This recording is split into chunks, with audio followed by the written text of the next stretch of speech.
Hey Fanshawe, the video you're about to watch does include conversations of gender-based violence. It also includes information and visuals of the sexual assault evidence kit that's done at the hospital. This includes the paperwork as well as different pieces of the kit. If you do require any further support after watching this video, you can contact the Counseling and Accessibility Services office. The information is located at the end of the video and in the caption. We encourage you to look after yourselves in the best way that you know how.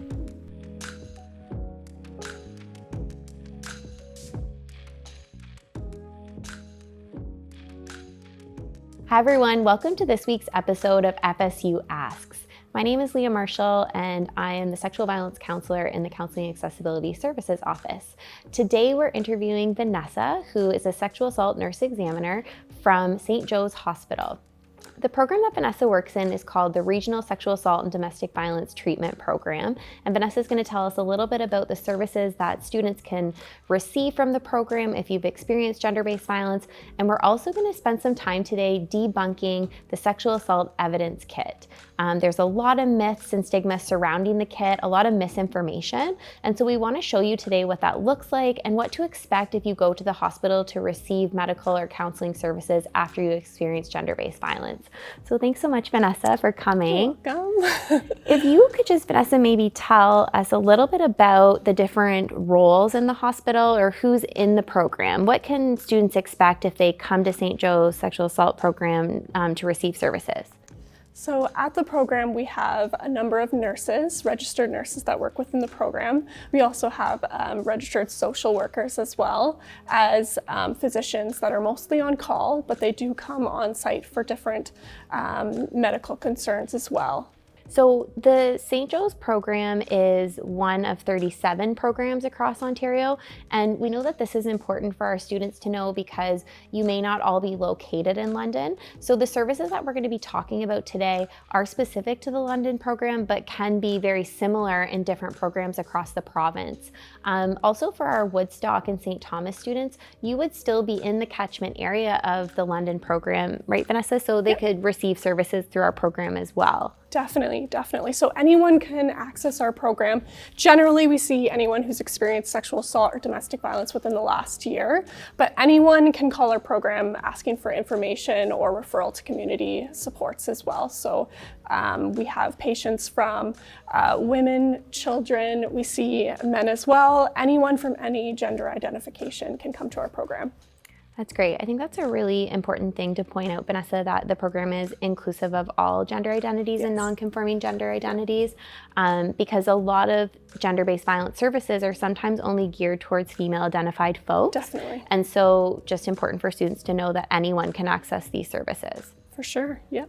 So let's talk a little bit about the services. So if I've experienced some form of gender-based violence, so sexual violence or intimate partner violence, and I want to receive services, perhaps I call the program directly. What would I expect if I call? What would happen when someone picks up on the other end of the phone? Yeah, so typically it's one of our nurses that answers the phone. So I would answer the phone, and what we do is we ask a series of questions that are all standardized. They're the same for every patient. Basically, we go through a triage.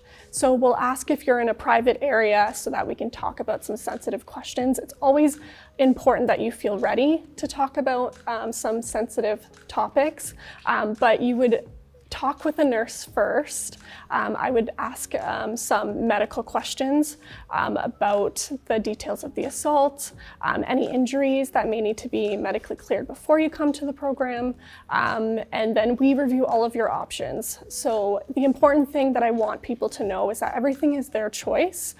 We're just there to offer support and provide you with options, and then whatever you decide will provide support for that. So let's talk a little bit maybe about what those options would be. So I've experienced gender-based violence, I call the program, a nurse picks up on the other end of the phone. What are the supports that you would then offer to someone? Yeah, so my role as a nurse is what I would do is I offer medical and forensic care. So my priority at the end of the day is making sure that you're healthy, and that includes your physical health as well as your mental health. That's very important as well. So some of the things that we offer and what the nurses are trained to do is we do crisis intervention, we offer emotional support, that's a big role.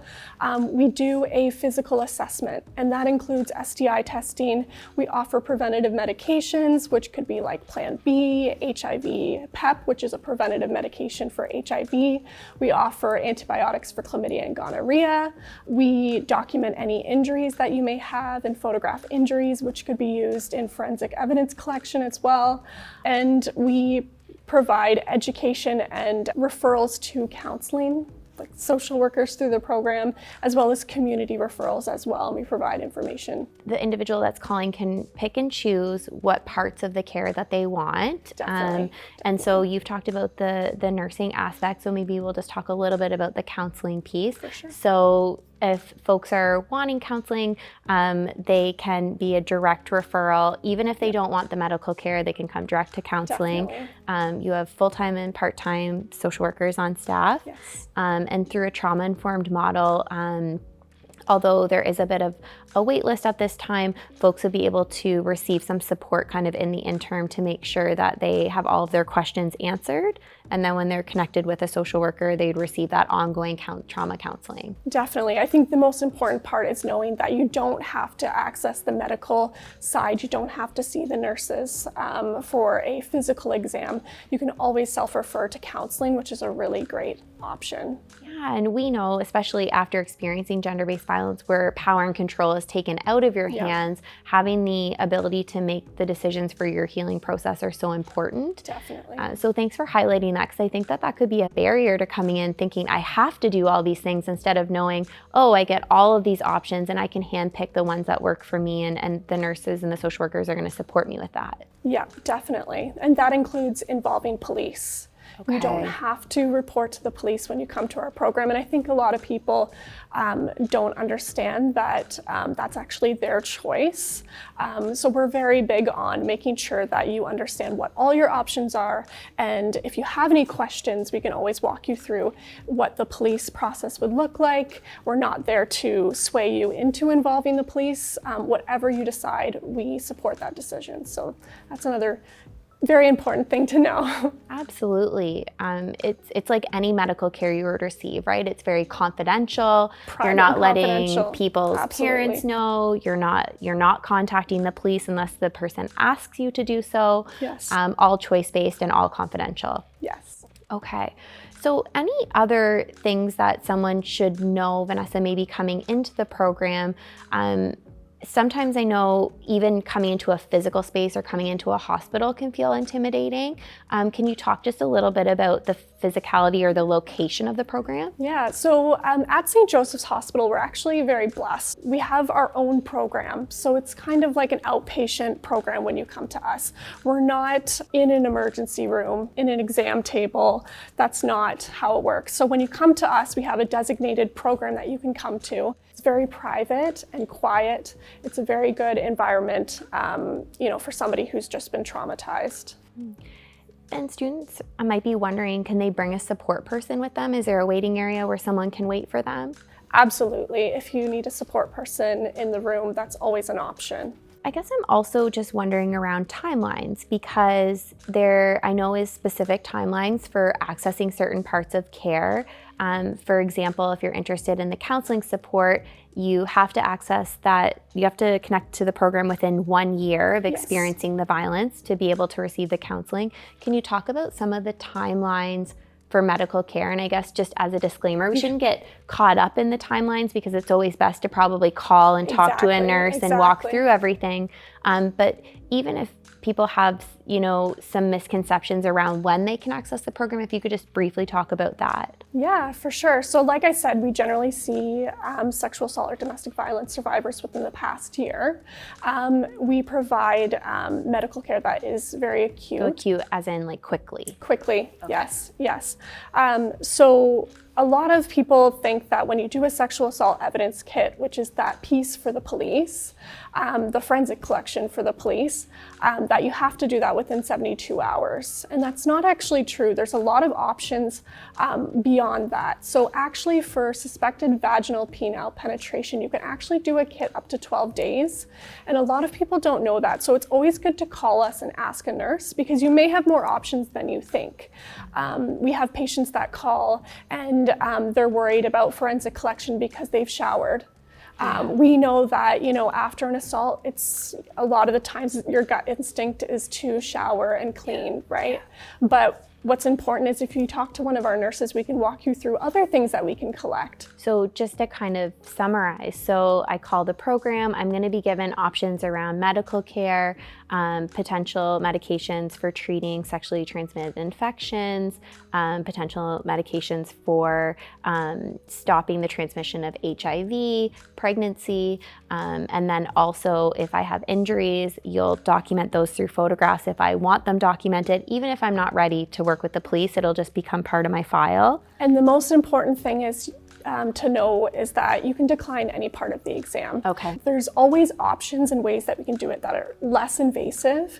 We try to be very trauma informed. That's a big part of our training as a sexual assault nurse examiner, is making sure that we're respecting your privacy, giving you choices and options, and then respecting that decision, whatever you do want to make, and knowing that you can decline any part of that is very important. So the hospital really provides like this wraparound treatment, it sounds like. Yes. It's kind of that one-stop shop for Holistic care. Yes, amazing. Which is sometimes helpful for folks, especially when you've experienced trauma. It can feel overwhelming to be going to many different places. I will say to our Fanshawe students that if you connect with us in the Counseling Accessibility Services office, we can also help with a warm transfer to the hospital. So that might be actually going with you in a cab to make sure that you get there. That might be providing you some form of transportation or helping you with directions. So no door is the wrong door. You can either come through us in the counseling office and we'll make sure that you get to the hospital, or vice versa. If you end up going to the hospital first and you need supports academically or something here at Fanshawe, then Vanessa and the other nurses and social workers will be able to refer you back. So we work actually really closely as community partners. And we want to make it as easy as possible for you to come to the program if you want to come. We're very big on making sure that you feel ready as well. If you want to speak with a nurse and go over the triage and explore your options and think about it, you can always give us a call back and come in when you're ready. So I think that's another piece that's very important. So the program is for anyone, and the services are for anyone, and you handpick what you want. Definitely. So the takeaways. Okay. Yes. And the police are not contacted unless you want them to be. Yes. Okay. So Vanessa, I think it would be helpful because I know there's a lot of mainstream media like TV shows, movies, different representations of what this sexual assault evidence kit looks like. What you can and cannot do, what it tells you and what it doesn't tell you. And that can create a lot of fear about actually accessing that part of care. So I was hoping today, and I thought it would be really helpful for our students to have you actually walk us through what's inside the kit, what does the process look like, and let's kind of take some of that fear out of it. And I always think like that knowledge is power, and we need to provide more information and knowledge to people so that they can make the choices that are best for them. Would you be game to go through a kit with us? Of course. Awesome. So what I have here is a sexual assault evidence kit. So my role as a nurse is to collect forensic evidence from your body that could help corroborate your story if you do go forward with the police investigation. This is your choice. You have two options when you come to the program. You can either do a kit that is nominal, which means that you've already involved police and that you're going to go forward with the police investigation, or there's an option for an anonymous kit, which gets stored at the hospital for up to 6 months, and it basically gives you some time to decide whether or not you want to go forward with the police investigation. Yeah, so we know that after experiencing a trauma, there is a lot of decisions to be made, and you might not know in the moment if you want to involve police or not. So that anonymous option is really helpful because they can just hold on to the kit for you for 6 months while you decide, maybe while you receive some counseling or other care, if that's something you want to move forward with. Something that I think is important for us to mention as well is that this is the timeline for the anonymous kit for the London program. program.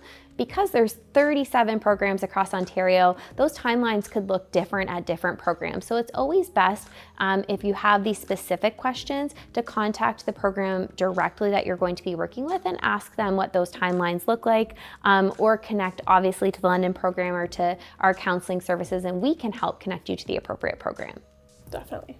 So Vanessa, let's get into the kit. If you wouldn't mind opening it up and just walking us through, if I've come in and I've decided I would like to do a kit, I'm not sure if I want to work with police yet, but I want to have this done so that I know it's done and I can decide within the 6 months if I'm going to move forward. The first step in any sexual assault kit is we complete some paperwork, and this includes consents for us to perform the forensic examination.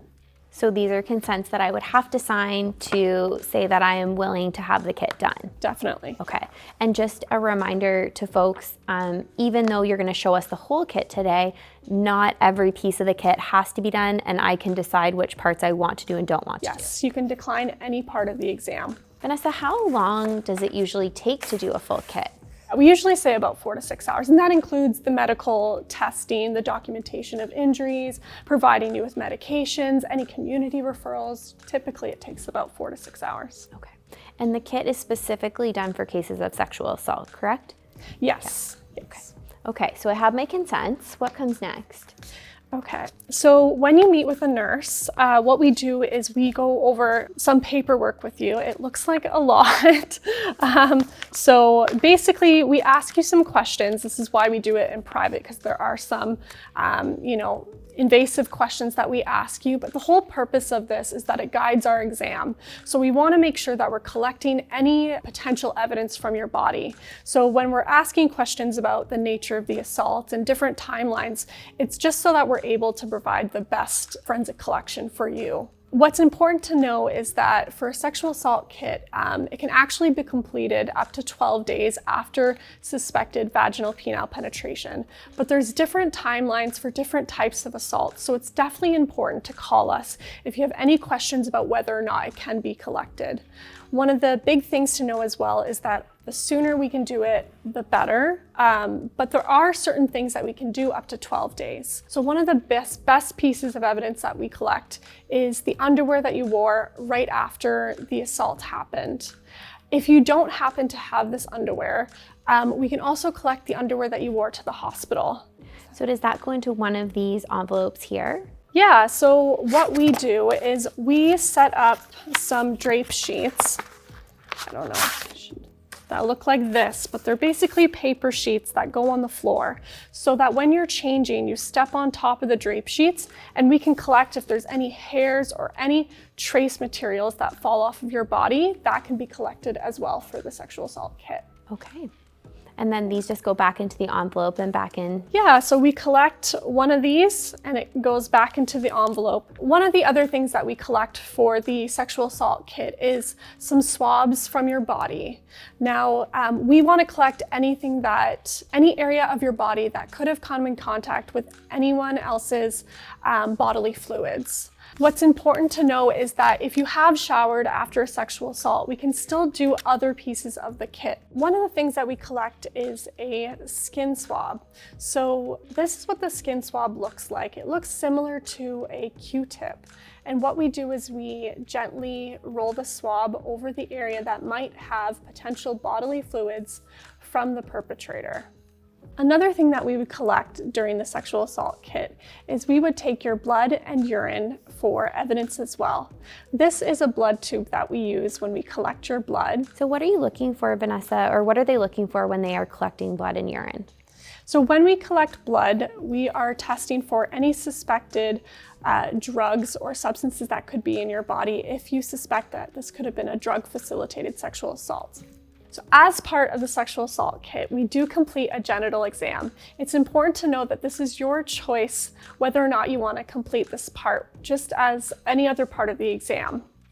When you have a genital exam done, it does look similar to something that you could expect when you go for your Pap test at the health clinic. So we have the consent signed, you've taken blood and urine tests if I want, you have swabbed any areas of my skin where I may suspect that there's someone else's bodily fluids.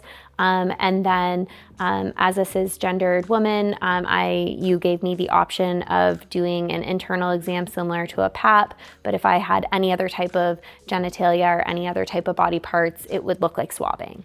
Definitely, yes. Okay, so what comes next, Vanessa? So the last part of the sexual assault evidence kit is that we collect a swab in your mouth for your DNA. So Vanessa, why would you be collecting my DNA if the kit is being done on me? Yeah, so the whole purpose of collecting your DNA is so that the forensic scientists know the difference between your DNA and a perpetrator's DNA. So we actually do as well, we do fingernail swabs. Okay. So what we can do is we can actually swab underneath your fingernails for evidence as well. Okay, so once all these pieces are completed, which you said I get to choose which piece of this that I want to do and don't want to do. I can do the whole thing or I can just do one or two things. Then I know something that a lot of students are intrigued by when you've come and done pop-ups on campus is the glow torch and showing, like you did with the swab on my skin, like looking for bodily fluids. Can you show us the glow torch? Because there's a lot of interest in that. So one of the things that we do during the sexual assault exam is we use something that's called a glow torch to help illuminate any potential bodily fluids from the perpetrator. This includes anything from semen, saliva, or blood that could be on your body from the assault. Do you want to show everyone, Vanessa, what that might look like on my arm Absolutely. if there was a fluid? Yeah, so if we use the glow torch, what we would do is we would light the glow torch on your body, and if anything lit up, we would swab the area similar to this. This can only be done if the patient hasn't showered, so this is one of the things that we do. So as part of the physical exam, what we do is we document any injuries that could be on your body from the assault. And a lot of people don't know that we actually take 3 pictures of each bruise on your body. So it can be a long process. So with the photos, I know a common question that comes up is, so it's intimate partner violence, so I'm perhaps not doing the kit, I'm just having you document my injuries. In Ontario, if you make a report of intimate partner violence to the police, they can mandatorily charge the perpetrator without your consent. And so what I like about the hospital program is that if I've experienced violence at the hands of my partner, I can go into the hospital, someone like Vanessa can take the photos and document what's happened to me, and they can keep that confidential in my medical file. Then if at any point in time I decide that I want to make a formal report to police because I know they're going to move forward with it, I can decide that then. Is that correct, Vanessa? Yes, absolutely. Everything is private, and if you do not want to go forward with the police, this is a great option. So I really appreciate you coming in, Vanessa, and showing us all of these things. I know the information is really valuable. It's not something we talk a lot about. There's a lot of shame and stigma that surrounds gender-based violence, period. And we want survivors to know that there are many people in this city, including Vanessa and myself, who believe you and want to support you and help you to make the choices that are best for you moving forward after you've been subjected to violence, which is never your fault. So Vanessa, I know that it's helpful for folks to see your face and to know who's on the other end of the phone when they call the program. We'll put up the program information so everybody knows how to reach the program. But as I mentioned before, you can come through the Counseling Accessibility Services office as well, and we can make sure that we get you there safely and help you navigate London if this isn't your hometown.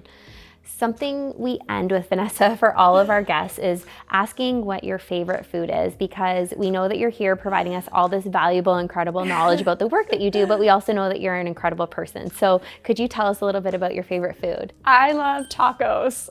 Okay, favorite taco restaurant in London?